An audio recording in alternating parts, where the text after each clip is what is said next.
नमस्कार साथियों, सभी को शिक्षक दिवस की हार्दिक शुभकामनाएं। आज 5 सितंबर को पूरे भारतवर्ष में बड़े हर्ष और उल्लास के साथ शिक्षकों द्वारा और विद्यार्थियों द्वारा शिक्षक दिवस मनाया भी जा रहा है और इसकी शुभकामनाएं भी दी जा रही है। आज मैं कुछ अपने पर्सनल विचार हैं, जो मेरे अपने व्यक्तिगत विचार हैं, वो मैं प्रकट करने जा रहा हूँ आप सभी विद्यार्थियों के सामने, साथ ही साथ सभी मित्रगणों के सामने कि क्या वास्तव में हम इस शिक्षक दिवस को कुछ समय के लिए या वास्तव में इसको एक सेलिब्रेट करने के लिए मनाते हैं, या फिर हम इसका कुछ अपने वास्तविक जीवन पर प्रभाव डालते हैं और हमारे जीवन में इसके माध्यम से कुछ बदलाव लाने की कोशिश करते हैं। सब बातों पे बात करेंगे। देखो दोस्तों, आप सभी विद्यार्थी जानते हैं शिक्षक के बारे में आपने बहुत कुछ बातें सुनी है कि शिक्षक को भगवान से भी ऊपर दर्जा दिया गया है, और रहीम और कबीरदास के दोहों में आपने ये सब चीजें पढ़ी है। क्लियर है? सुनने में और देखने में बहुत अच्छा भी लगता है, लेकिन वास्तविक स्थिति और सुनना और कहना, इसमें भी एक बहुत बड़ा डिफरेंस देखने को मिलता है। तो उसी पे लेकर मैं आपसे कुछ बातें भी करना चाहता हूं, और जैसा मैंने अपने जीवन में अनुभव किया है, विद्यार्थी के रूप में भी, एक शिक्षक के रूप में भी, और बहुत सारे सामान्य जीवन के अनुभवों को भी मैं आपसे शेयर करते हुए कुछ बातें करूंगा। जी हाँ दोस्तों, हम बात कर रहे हैं शिक्षक दिवस की। तो देखो दोस्तों, ये जो एक शिक्षक शब्द है ना, ये वास्तव में अपने आप में एक ऐसा व्यापक शब्द है, ऐसा भारी भरकम शब्द है कि यदि हम इस शब्द की संपूर्ण व्याख्या करने बैठ जाएं तो हमें एक जीवन कम पड़ जाए। ये सत्य बात है, और इसी कारण इस शब्द को या इस शिक्षक को, एक वास्तविक शिक्षक की बात कर रहा हूं मैं, उसको भगवान से ऊपर दर्जा दिया गया है। क्लियर है? यानी कि शिक्षक वास्तविक अर्थों में वो होता है जो आपके जीवन का सर्वांगीण विकास करता हो। पढ़ाने को बहुत सारे लोग पढ़ाते हैं, सभी शिक्षकगण सम्माननीय गुरुजी पढ़ाते हैं। तो देखो, पढ़ाना ये एक शिक्षा का एक छोटा सा पार्ट है, यानी कि वो अपने विषय में पारंगत हो सकता है, वो आपको बहुत अच्छा पढ़ा सकता है, लेकिन एक शिक्षक होता है ना, वो आपका सर्वांगीण विकास करता है। वो आपका मानसिक, आर्थिक, सामाजिक, राजनीतिक, शैक्षणिक सब विकासों में उसका एक विशेष योगदान रहता है। लेकिन वर्तमान संदर्भ में मैं बात करूं तो वास्तव में शिक्षक की जो भूमिका है वो एक सीमित होती हुई जा रही है, और शिक्षक केवल एक उद्देश्य पूर्ति का माध्यम बनता हुआ, ये वास्तविक बात है। आज यदि एक शिक्षक क्लास में यदि आपको सामाजिक मूल्यों को लेकर वास्तव में बात करने लग जाए, और यदि वो 5 मिनट कोई आपको ऐसी बात बता देता है कि बेटा मैंने मेरे जीवन में यह अनुभव किया है, और इस तरह की बातें, क्योंकि आप सामान्य अर्थों में अपने माता पिता से वो बातें नहीं करते, क्योंकि माता पिता भी आपके जीवन में एक शिक्षक के रूप में होते हैं। क्लियर है? लेकिन बहुत सारी ऐसी चीजें होती हैं जो आप उनसे भी बातें नहीं करते हो, इधर शिक्षक से भी बातें करना नहीं चाहते हो।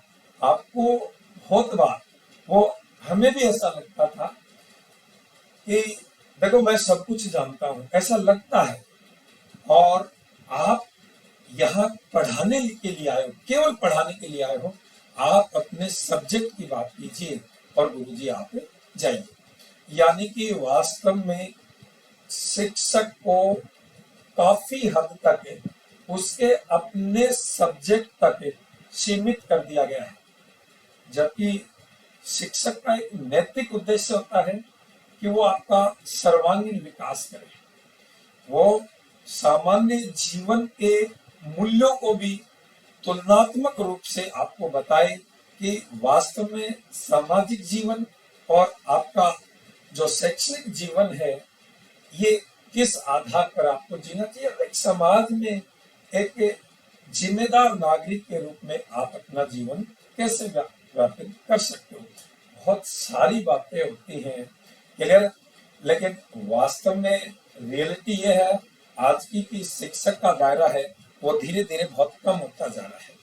तो ये अभी आपको भी अनुभव नहीं होगा, उस समय हमें भी अनुभव नहीं था जब हम एक विद्यार्थी के रूप में थे। हालांकि मैं आज भी अपने आप को एक विद्यार्थी के रूप में देखता हूँ, लेकिन साथ ही साथ मैंने मेरे जीवन में जो ग्रहण किया है उसको अपने तक सीमित न रखकर मैं उस चीज को आप तक किसी न किसी माध्यम से ट्रांसफर करता हूँ, चाहे आप ऑफलाइन क्लासेज में बैठ के पढ़ रहे या ऑनलाइन क्लासेज में बैठ के पढ़ रहे। लेकिन हर बार है ना, रियल बताता हूँ, हमेशा एक कमी महसूस होती है और वो कमी होती है सार्थक मूल्यों की, कि साथ साथ हमें उनके साथ भी पढ़ना चाहिए। आज विद्यार्थी भी विद्यार्थी नहीं रहा है बेटा, विद्यार्थी एक मशीन बन गया है। क्या बन गया है? मशीन बन गया। वो यही चाहता है कि बस पढ़ लूं और इस सब्जेक्ट को मैं पूरा घोट के पी जाऊं, बस ये मेरा सब्जेक्ट क्लियर हो जाए, मैं एक बार नौकरी लग जाऊं, उसके बावजूद है ना मेरा सामाजिक मान अपने आप बढ़ जाएगा। बेटा बिल्कुल सही बात है।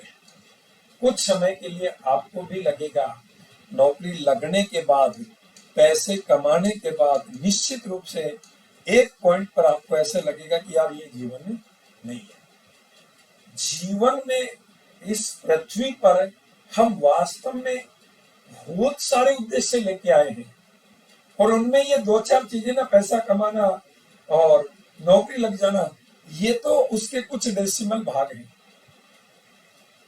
तो ये भी एक सत्य बात है कि संसार में कुछ ही ऐसे भाग्यशाली व्यक्ति होते हैं जिनको अच्छे शिक्षक मिल जाते हैं और उनका एक सर्वांगीण सामाजिक और आर्थिक राजनीतिक सर्वांगीण विकास हो जाता है। तो आपसे भी मैं यही कहूंगा बच्चों, ना पढ़ो, खूब पढ़ो, मन लगा के पढ़ो, लेकिन जिंदगी में मशीन मत पढ़ो, व्यवहारिक भी पढ़ो साथ साथ में। क्लासरूम में दो ही चीजें होती है, टीचर पढ़ाता है, आप सुनते हैं, वो अपना टॉपिक खत्म करता है, नेक्स्ट टॉपिक शुरू करता है, लेकिन कभी भी संवाद के साथ नहीं पढ़ पाते हो, क्योंकि जैसे ही टीचर इस मोड में आता है वो आपको संवाद के रूप में पढ़ाने की कोशिश करता है, आपसे कन्वर्सेशन करता है, आपसे बातचीत करता है, या उसी के माध्यम से, बातचीत के माध्यम से आपको पढ़ाने की कोशिश करता है ना, तो बहुत सारे बच्चों को, यानी कि मैं 50+ बच्चे कह सकता हूँ, 50% प्लस बच्चों को ऐसे लगता है कि यार हमारा टाइम खराब हो रहा है, आप तो हमें बस फटाफट पढ़ा दो ये चीजें, ठीक है। तो वास्तव में पढ़ाई का आधार कन्वर्सेशन होना चाहिए, ताकि आप जिंदगी में कभी भी डिप्रेशन में नहीं आओगे। आज आप देख रहे हैं कि बड़े स्तर पर विद्यार्थी जगत है ना, वो डिप्रेशन का शिकार है और उसके परिणाम आप देख लेते हो समय समय पर कि वो अपने जीवन तक की हानि कर जाता है, ठीक है। तो इन चीजों को समझो, वास्तविक और सार्थक स्थिति में रहते हुए, अध्ययन करते हुए और अच्छे शिक्षकों के सानिध्य में रहते हुए अपना सर्वांगीण विकास करने की कोशिश करो। दूसरी बात मैं शिक्षकों को भी कहना चाहता हूँ कि भैया वास्तव में, जैसे अपन सामान्य अर्थों में कहते हैं ना कि भैया आप अपने प्रति दूसरे वैसा व्यवहार आपका भी दूसरे के प्रति होना चाहिए। सेम थिंग है, आप विद्यार्थियों को कैसा पढ़ाना चाहते हैं, उससे पहले शिक्षक को भी सोचना चाहिए कि यदि कोई मुझे पढ़ाए या जब मैं पढ़ रहा था तब मैं क्या चाहता था कि कोई मुझे कैसे पढ़ाए, आज उसी तरह की चीजें मैं भी डिलीवर करूं। इसका मतलब ये हुआ कि शिक्षक वो ना पढ़ाए कि केवल उसे ही आता है, शिक्षक वो पढ़ाए जो विद्यार्थियों की आवश्यकता है, उनकी डिमांड है और समय की मांग है। इन सब चीजों को ध्यान में रखते हुए हमें भी काम करना चाहिए और साथ ही साथ सभी विद्यार्थी जगत को मैं ये कहना चाहता हूँ कि यदि थोड़े से सार्थकता में आ जाओगे ना, तो डिप्रेशन कम हो जाएगा, और डिप्रेशन कम हो जाएगा तो कम पढ़ा हुआ भी ज्यादा समय के लिए आपको याद रहेगा। और विद्यार्थी जो डिप्रेशन में लगा रहता है, मशीन बना रहता है ना, वो बहुत कुछ किताबें पढ़कर भी वो कुछ नहीं सीख पाता है, फिर वो डिप्रेशन में आता है। तो इसलिए सार्थक रहिए और अच्छे तरीके से पढ़िए। ये मेरे कुछ विचार थे अपने, आपको जैसे भी लगे, आप इनमें जो अच्छी बातें लगे उनको जरूर ले सकते हैं, जो आपको लगे कि नहीं ये बात, तो बिल्कुल आप भी अपने मानसिक इस बुद्धि का प्रयोग करते हुए चीजों को समझने की कोशिश करें। मैं और गुरु क्लासेज जयपुर के समस्त परिवार की तरफ से, जो इससे जुड़े हुए हैं, सभी की तरफ से आप सभी को गुरु यानी कि मैं कहूं कि शिक्षक दिवस की हार्दिक शुभकामनाएं। Happy teachers day. नमस्कार। जय हिंद, जय भारत।